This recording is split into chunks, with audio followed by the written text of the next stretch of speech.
Entonces, amados hermanos, les decía que nuestro tema de esta noche es la inexcusabilidad del hombre delante de Dios. Y quiero iniciar mencionando de que Dios se ha manifestado a la humanidad, ¿no? Por medio de su evangelio. Él ha revelado su evangelio a toda la humanidad, y a la vez a lo que Él comunica su gracia y su misericordia por medio del evangelio, también por el otro lado Él manifiesta con mucha claridad, no solamente un texto, sino en muchos versos, tanto del Antiguo como del Nuevo Testamento, menciona de que Dios, además de dentro de su naturaleza, de que Él es amor, también Él es santo y Él es justo. Cuando hablamos de que Él es amor, la palabra en primera de Juan 4:8 dice de que Dios es amor. Dios no tiene amor, Dios es amor en sí mismo. Pero también la palabra nos dice de que Dios es santo, y al ser santo significa de que en Él no hay nada, nada, ni aun minúsculo de pecado, de mancha en Él. Él es todo perfecto. Y a la vez también Él es justo, lo cual significa de que Él hace las cosas de acuerdo a la medida que Él ha establecido, de acuerdo a los mandamientos que Él ha establecido, y de acuerdo a ello es lo que Él va a agarrar, de acuerdo a como Él lo ha dicho en su palabra, es que Él va a juzgar a todas las personas. Y su juicio, nos dice la palabra, siempre y siempre será un juicio verdadero, un juicio justo delante de todas las personas. Dios no sería Dios si Dios no tuviera en sí mismo ira y enojo. Así como Dios es amor, por el otro lado también Dios no sería Dios si Dios no tuviera ira y enojo. Solamente que evidentemente nosotros tal vez tenemos una mala concepción de lo que tal vez podríamos considerar como la ira de Dios. Nosotros muchas veces como seres humanos agarramos y nos enojamos. Y cuando nosotros nos enojamos, como que tenemos una manera muy descontrolada de manifestar nuestro enojo y nuestra ira, ¿no? Allí de repente están nuestras hermanas con que su hijo agarró y se ha portado mal, y como que el muchacho empieza a correr y ya nomás se saca la chancleta, apunta y tira, ¿no? Apunta la cabeza, pero no importa si llega a alguna parte del cuerpo, ¿no? A veces los padres, a veces somos bastante duros. Cuando agarramos y en un momento de ira de repente nos enceguecemos en ese estado de emoción, a tal punto que allí está este cinturón que agarra y uno tiene esa capacidad de darle vuelta y vuelta, y luego ¡sa! Nomás viene la primera y la segunda, ¿no? Así que a veces evidentemente la ira humana viene a ser a veces o muchas veces descontrolada, pero en realidad eso no ocurre con respecto a Dios. Dios nos dice su palabra aquí en el verso 18 de que la ira de Dios se revela desde el cielo contra toda impiedad, contra toda injusticia de los hombres que detienen con injusticia la verdad. La ira de nuestro Señor es una ira que no es variable, no es una ira que descontrolada, sino que está dentro de lo que viene a ser su perfección. Y cuando nosotros hablamos de ira, hablamos de esta palabra griega orge, y esta palabra significa una indignación invariable y establecida, no a un tipo de enojo momentáneo, no a un tipo de enojo emocional, sino más bien, o peor aún, descontrolado, digámoslo así, sino más bien que manifiesta este tipo de enojo los atributos de Dios. Por tanto, hermanos, la palabra del Señor, cuando nosotros acudimos allí al Antiguo y al Nuevo Testamento, vemos que cuando se habla de la ira de Dios, estamos hablando de algo que acontecerá en algún momento en el futuro. Dios lo ha dicho de esa manera. Dios un día dice su palabra que todos nosotros estaremos delante de Él y vamos a dar cuentas, dice la palabra.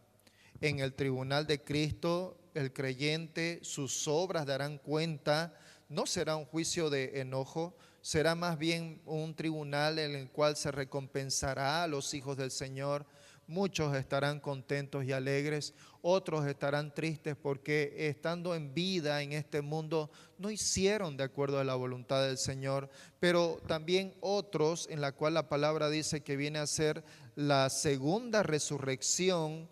Estos quienes vienen a ser parte de la segunda resurrección será para ellos un juicio de condenación, dice la Biblia, en el cual cuando cada uno de ellos esté delante del tribunal del Señor, la palabra de Dios dice que todos los libros serán abiertos y los libros, todo lo que está registrado en cuanto a las obras, las palabras y todo lo que los hombres hicieron, todo allá dará cuentas y la ira de Dios será manifiesta para con todos ellos.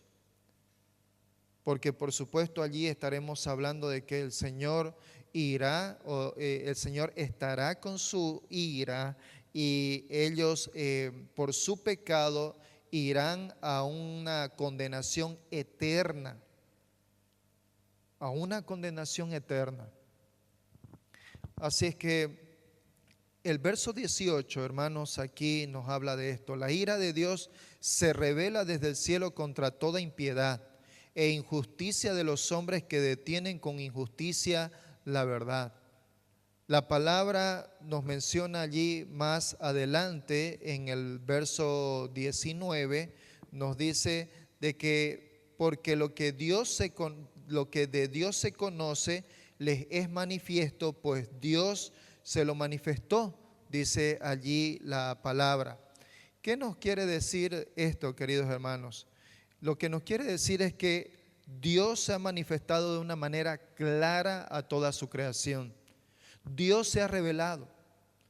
Veamos allí lo que nos dice Deuteronomio 29, 29. Miren ustedes aquí lo que nos dice Deuteronomio 29, 29. Es un texto muy conocido y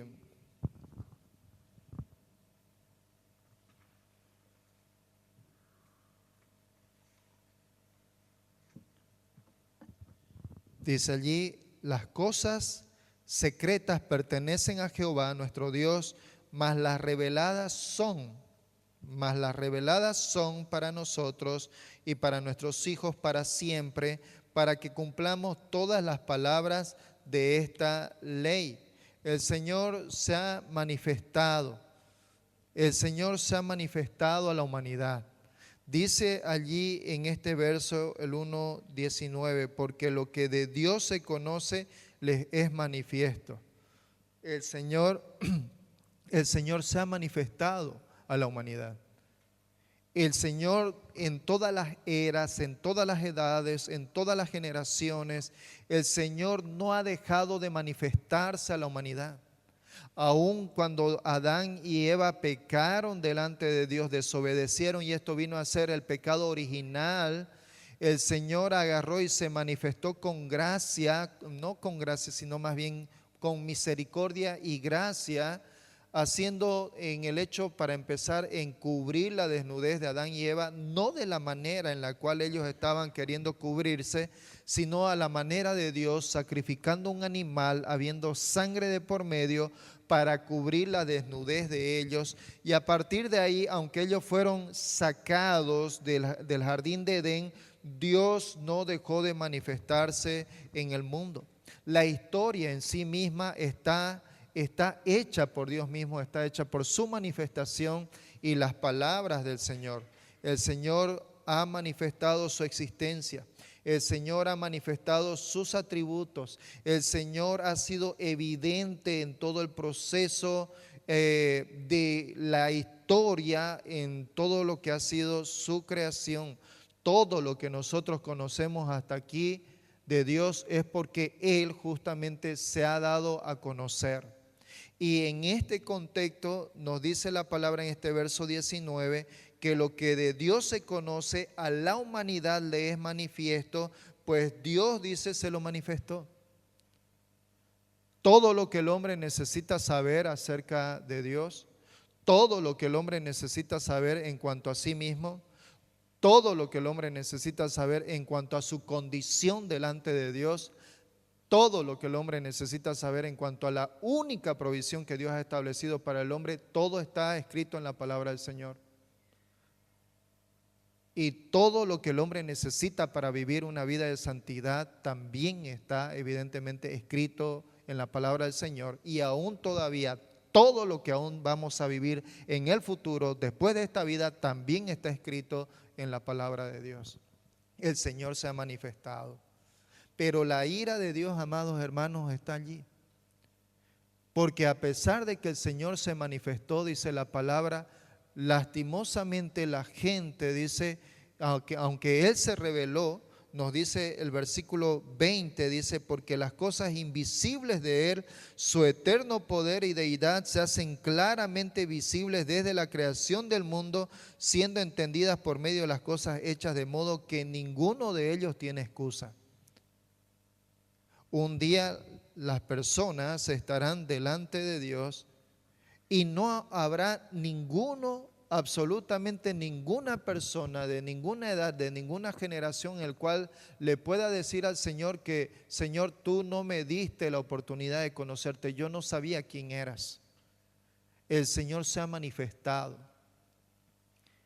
de alguna manera en la cual que quizás el Señor en la historia no nos ha revelado, pero el Señor sí se ha manifestado a toda la humanidad en cada generación. Y aún mucho más evidentemente en este tiempo. Por lo menos la palabra de Dios nos indica de que son dos las maneras en las cuales Dios se ha revelado al hombre. Uno es la verdad general o la revelación general, en la cual dice de que Dios se ha manifestado al hombre simplemente mostrándole al hombre lo que Dios ha creado. Cuando los académicos, los eruditos, los doctores en ciertas ciencias, cuando agarran y cada vez que ellos agarran y estudian más y profundizan más acerca de la biología, acerca de todo tipo de ciencias, arqueología y todo ello, cada vez que los doctores, los investigadores profundizan más en sus ciencias, cada vez más se dan cuenta de que este mundo en el cual nosotros vivimos, este vasto universo en el cual nosotros simplemente conocemos nada más algo tan limitado que aún sobrepasa nuestro entendimiento a un universo tan vasto. Esto, hermanos, no puede ser obra de algo que se creó al azar. No puede ser obra de algo que simplemente fue a causa de un accidente en el cual haya ocasionado todo esto. La palabra de Dios claramente desde el principio, desde el primer versículo en Génesis, que viene a ser el primer versículo de la Biblia, nos dice: en el principio Dios creó los cielos y la tierra.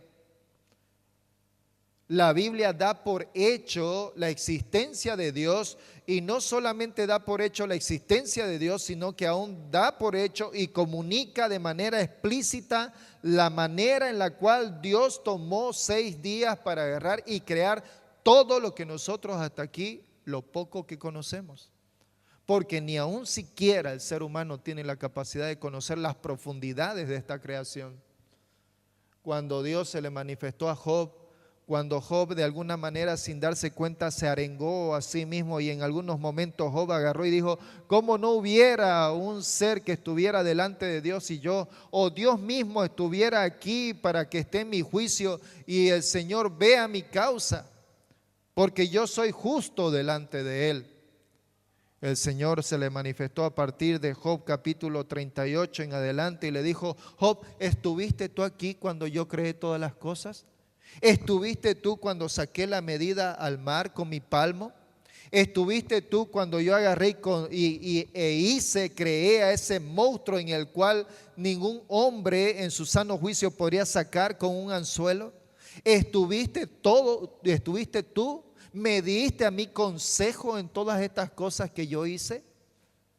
Lo único que Job tomó en conciencia en decir, Señor, una sola vez hablé, mas 2 veces ya no voy a hablar. Yo de oídas te había oído, mas ahora mis ojos te ven, por tanto yo mismo me arrepiento y me aborrezco en polvo y ceniza. Job entendió la grandeza y la grandeza de Dios y la magnitud con la cual en su ignorancia, habiéndose creído justo, él vio la magnitud de su ignorancia en todo lo que él había hablado sin darse cuenta contra Dios. Hermanos, Dios se ha manifestado, Dios se ha dado a conocer. Y una de esas formas, como le acabo de mencionar, es por medio de su creación. Nosotros mismos somos obras de su creación. Nuestra genética en la cual cada uno de nosotros tenemos, nuestra genética es una sola genética que nos lleva, aunque somos en esta generación 8.500 millones de personas, estas 8.500 millones de personas, aunque somos de distintos colores, razas, etnias, todo esto solamente nos lleva a un solo código genético, y ese código genético viene de un solo hombre y una sola mujer, llamado Adán y Eva. Aún nosotros, evidentemente, somos parte de la creación del Señor. Él se ha manifestado a nosotros. Salmos 19:1, también el salmista dijo, los cielos cuentan la gloria de Dios y el firmamento anuncia la obra de sus manos. Hebreos, cuando nos vamos allí, este hermoso autor anónimo al cual hasta este momento desconocemos quién es, pero que seguramente cuando estemos allá en el reino del Señor conoceremos quién es el que escribió esta preciosa carta a los hebreos. Este hombre dice allí en el capítulo 11, verso 3, por la fe entendemos que fue constituido el universo por la palabra de Dios, de modo que lo que hoy se ve, de modo que lo que se ve fue hecho de lo que no se veía. La palabra de Dios nos dice de que Dios es espíritu. La palabra nos dice de que Dios es espíritu. No lo podemos ver, pero entendemos por la palabra de Dios de que el universo, lo que nuestros ojos pueden ver, no palpar, pero lo que nuestros ojos pueden ver en la magnitud de todo este vasto universo lleno de estrellas, y que es solamente una pequeña parte, la nada exactamente comparado con todo lo que viene a ser el universo.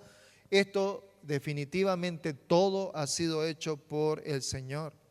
Así es que Dios ha dado al hombre la accesibilidad, el acceso para que el hombre conozca a Él por medio de lo que Él se ha revelado en la naturaleza, en la creación.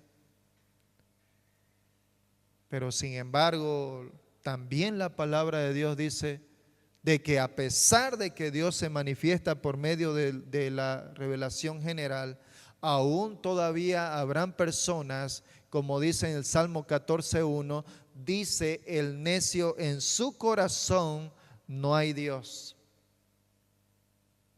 Dice el necio en su corazón no hay Dios. El justo juicio de Dios, la ira de Dios está, dice la palabra, contra aquellos hombres. Dios se ha revelado por medio de ello.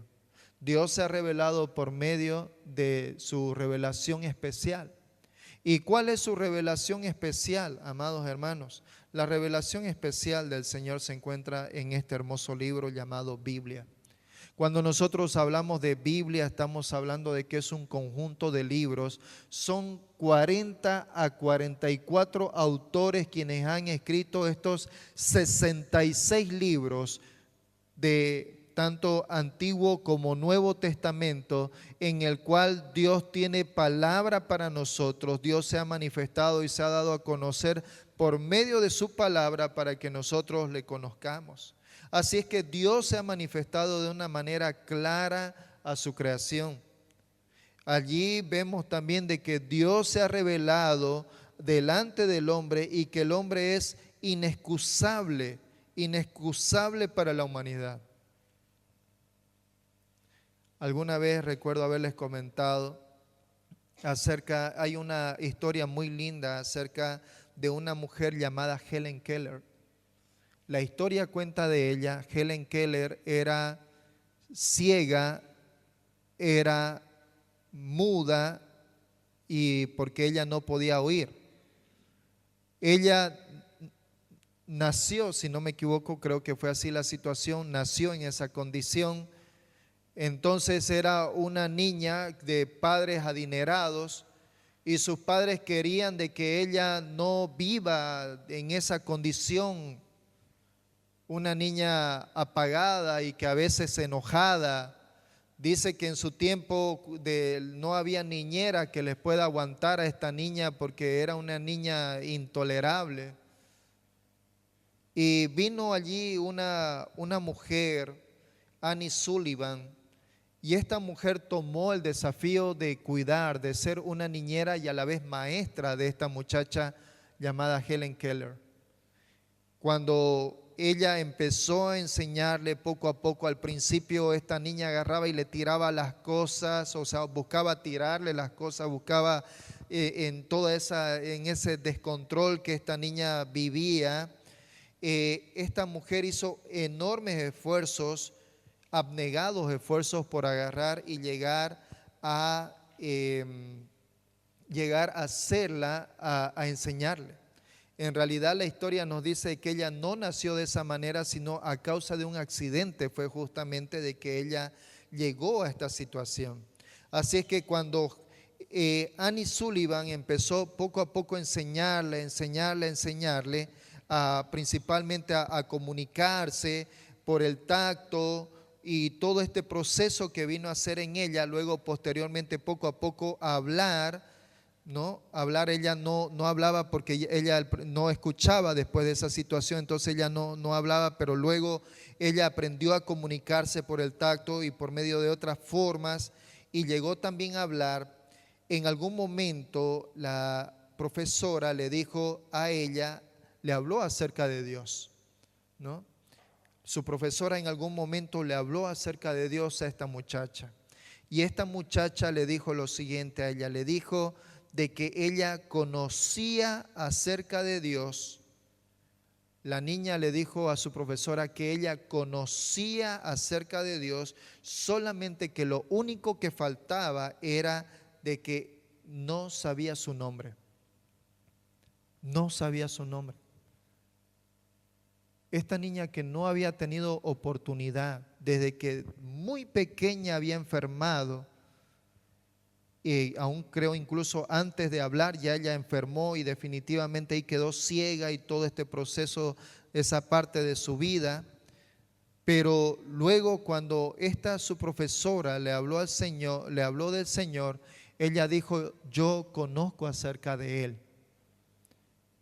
Conozco acerca de Él, pero no sabía su nombre. Hermanos, es increíble, pero aún el Señor, aún hasta podríamos decir que a las personas que podrían estar en alguna condición en la cual pensemos que no habría posibilidad a que puedan entender u oír el Evangelio, el Señor se da modos y maneras para hacer que lo conozcan. Isaías, nos dice Isaías capítulo 40, versos 21 y 22, nos dice allí el profeta Isaías, ¿no has sabido? ¿No has oído? ¿No te han dicho desde el principio? ¿No has entendido desde que se estableció la tierra? El que está sentado sobre el círculo de la tierra, cuyos moradores son como langostas. Estoy allí quitando una pequeña parte. Pero, hermanos, la palabra de Dios se manifiesta al hombre. Lo vemos claramente tanto en el Antiguo como el Nuevo Testamento, la manera en la cual Dios se ha manifestado. En Hechos capítulo 17, el apóstol Pablo, hablando allí delante de una cantidad grande de personas, Pablo le dice a las personas quienes les oían, dijo, y de una sangre ha hecho todo el linaje de los hombres para que habiten sobre toda la faz de la tierra, habiendo determinado los tiempos señalados y los límites de su habitación, para que busquen a Dios. Para que busquen a Dios, si en alguna manera palpando puedan hallarle, aunque ciertamente no está lejos de cada uno de nosotros. El Señor se ha dado a conocer a la humanidad. Nuestra misma manera de nosotros, nuestra misma manera de buscar a alguien que sea superior a nosotros, esto viene aún desde lo más primitivo, que el hombre ha buscado adorar a alguien que sea superior a él, y por ello es que ha hecho de madera, de piedra, de metales, ha buscado algo que adorar. Pero ¿y por qué el hombre lo hace? Porque sencillamente Dios, creo que Pascal lo dijo de una forma muy concreta cuando dijo: todo hombre tiene un vacío en su corazón que solamente puede ser llenado por Dios mismo. Toda la humanidad tiene un vacío en su corazón y necesita saciarlo con algo. Pero ese algo que en realidad puede llenar al hombre es Dios mismo. Por eso nuestro Señor Jesús dijo: todo aquel que viene a mí, de su interior vendrán a él raudales de agua viva. Así que, hermanos, el Señor se ha manifestado. El Señor dice que ha manifestado su ira, o ha comunicado su ira, no una ira descontrolada, sino una ira que la tiene allí preparada y lista para cuando llegue ese momento que Él mismo ha establecido, un día en el cual los hombres estarán delante de Él y cada uno dará cuentas, porque la palabra allí nos dice que cada persona quien rechace la revelación de Él, dice, esto conduce a la impiedad. Toda persona que oyendo el mensaje del Evangelio y decide de manera voluntaria rechazar el Evangelio, el Señor lo toma eso como impiedad. Triste fue la situación de estos líderes religiosos, siendo ellos llamados a darle la bienvenida al Mesías de Israel, y sin embargo fueron ellos quienes con una actitud grotesca, llena de incredulidad, llena de egocentrismo, agarraron y le dijeron a Dios que lo que le dijeron a Jesús, que lo que él estaba haciendo no lo estaba haciendo en el poder de Dios, sino que lo estaban haciendo en el poder de Beelzebú, el príncipe de los demonios. Y hermanos, aún así, lastimosamente, hay muchos hombres que aún mantienen este tipo de actitud de rechazo total hacia Dios. Y el Señor dice que todo aquel que rechaza su revelación, esto para él es impío. A pesar de toda la evidencia de la existencia de Dios, de sus atributos, lastimosamente muchos rechazan su revelación de Él. Segunda de Pedro, capítulo 3, versos 3 al 5. ¿Qué nos dice segunda de Pedro 3, 3 al 5? Dice: sabiendo primero esto, que en los postreros días vendrán burladores, andando según sus propias concupiscencias y diciendo: ¿dónde está la promesa de su advenimiento? ¿Dónde está la promesa que Él dice que va a venir y que no viene? ¿Dónde está ese Dios que dice que va a venir y nunca ha venido? Ya pasaron 2000 años y no ha llegado todavía. La palabra allí nos dice: esto es según por la palabra de Dios fueron hechos cielos desde tiempos antiguos y la tierra, que de agua y por medio del agua subsiste. La palabra del Dios nos dice de que el Señor va a venir y el Señor va a juzgar a todas estas personas quienes lo rechacen. Y como ya lo mencioné antes, aún también a lo que nos dice Salmos 14:1, dice: el necio en su corazón, no hay Dios. Así es que, hermanos, creo que es importante de que nosotros podamos tener un tiempo luego de esto para poder orar. ¿Cuántas personas nosotros conocemos que aunque de alguna u otra manera le hemos hablado el Evangelio del Señor, aún todavía se resisten, aún todavía rechazan? Aunque la gracia de Dios está allí todavía para ellos, como dice Romanos, que aún a pesar, el Señor cada día un día más que le da de vida es un motivo y es una razón para que la persona pueda venir al Señor. Pero no siempre será así. El Señor tiene su paciencia. El Señor tiene su paciencia. Romanos capítulo 2 nos dice acerca de esto, de que el Señor tiene paciencia para con estas personas, pero su paciencia no será eterna. Por tanto, nos dice la palabra, el hombre tiene aquí responsabilidad. Hay una responsabilidad humana y delante de esta responsabilidad hay un juicio en el cual la ira de Dios está esperando. Esto lo vemos muy claro cuando nosotros nos vamos a la historia de los inicios de Israel. Dios agarra y le dice a Abraham, vas a tener hijos y vas a llegar a ser una cantidad tan grande que serán una nación, saldrán de tus lomos. Pero ellos estarán 400 años como esclavos y eso se cumplió.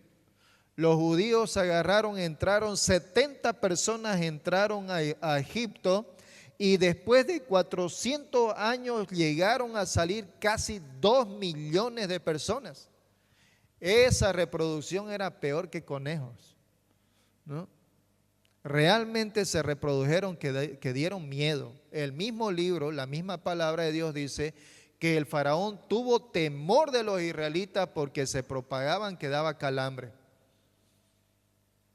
Así es que, ¿qué fue el pensamiento del faraón egipcio? Dijo, matemos a los varones, matemos. Y mataron, evidentemente mataron a niños que nacieron, mataron a muchos. Pero el Señor agarró en su gracia, preparó un muchacho, Moisés.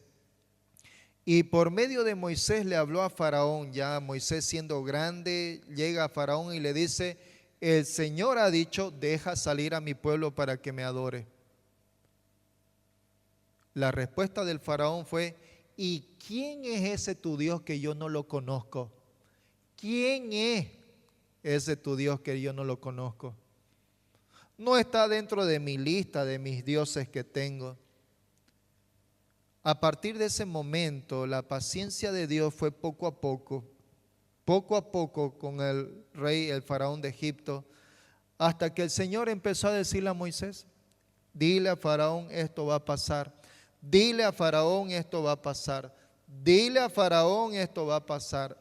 Enseguida y en nada más en cuestión de unos meses sucedió una plaga tras otra, 10 plagas, donde cada una de esas plagas que Dios mandó a Egipto era una representación de uno de los mismos dioses que Egipto tenía, uno sobre el cual Egipto había puesto su confianza sobre esos falsos ídolos, y el Señor fue sobre cada uno de ellos poniendo una plaga sobre otra, de tal manera que al finalizar la 10ª plaga todos los primogénitos de Egipto murieron. Y el último, justamente la muerte de los primogénitos, significaba aún, en este caso de manera simbólica, el tema de del egocentrismo y de la falsa idolatría del mismo faraón. El faraón era considerado como un dios más. Y en este caso, cuando Dios en la última plaga mató al hijo de Faraón, prácticamente estaba yendo en contra justamente de lo que era la idolatría hacia el mismo Faraón.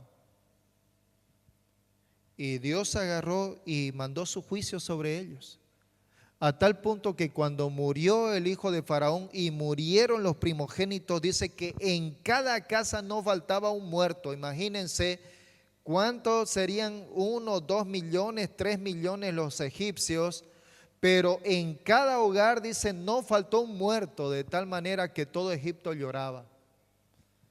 ¿Qué fue lo que hizo el faraón?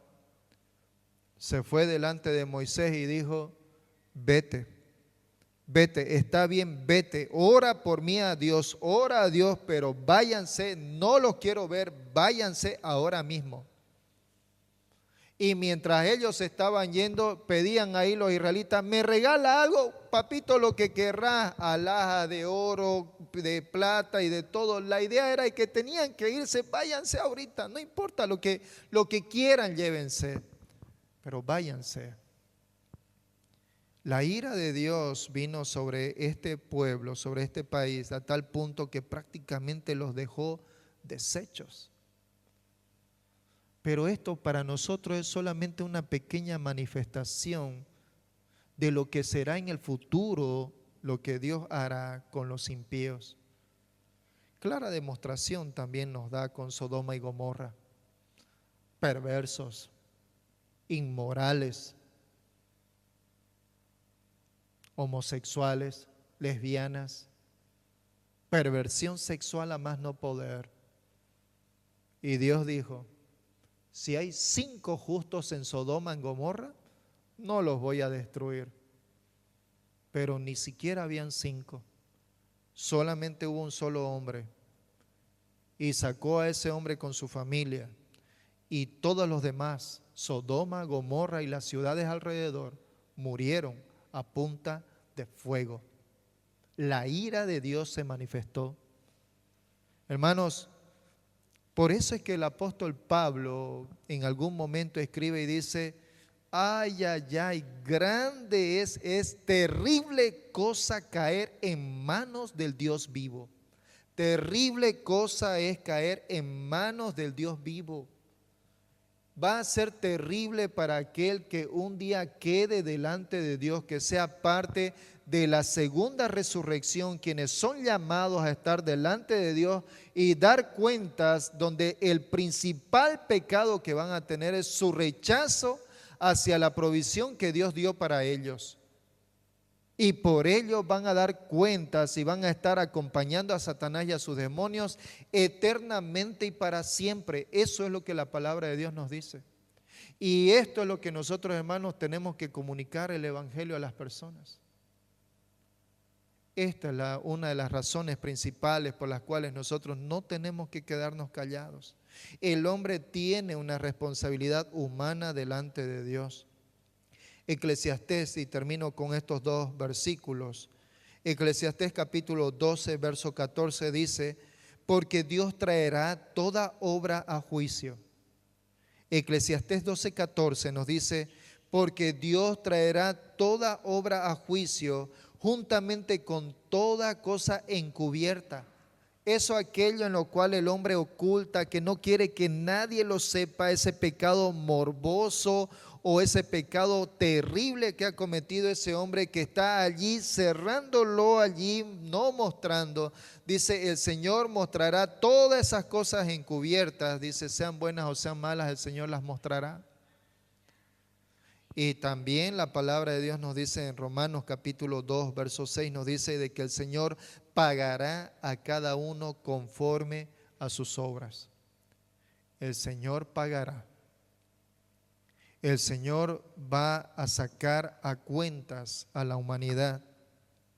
Por tanto, es de mucha relevancia para el creyente no dejar de comunicar el evangelio. Y es importante aún para cada persona que está aquí ahora, en este momento, en esta pequeña iglesia, el preguntarse si realmente está en el Señor. Porque no es lo mismo ser una persona que profesa fe a ser una persona que realmente tiene fe y ha sido justificada y regenerada por la palabra de Dios y es una persona salva. La palabra de Dios nos indica allí en Romanos capítulo 2 de que aún aquellas personas, por más moralistas que hayan sido, por más de que se hayan esforzado en cumplir los mandamientos de Dios, no van a poder justificarse delante de Dios. Porque la palabra de Dios nos dice en Romanos 5:12 que así como Adán pecó y por el pecado de Adán vino la muerte, dice, la muerte pasó a todos los hombres por cuanto todos pecaron.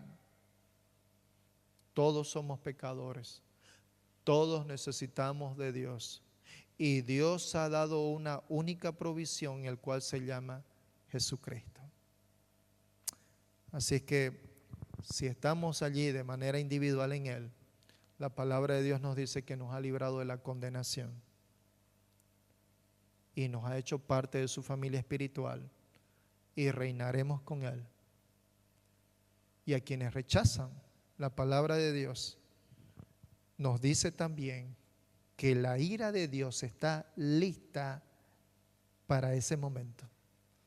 No una ira descontrolada ni emocional, sino una ira justa y verdadera.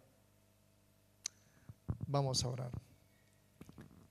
Amado Señor, gracias Padre por tu palabra y porque a través de estos pequeños versículos, Padre, tú nos muestras claramente que tú te has manifestado al hombre. En tu misericordia hacia nosotros has sido bueno y te has revelado por medio de la creación y por medio de tu palabra tú te has revelado a nosotros.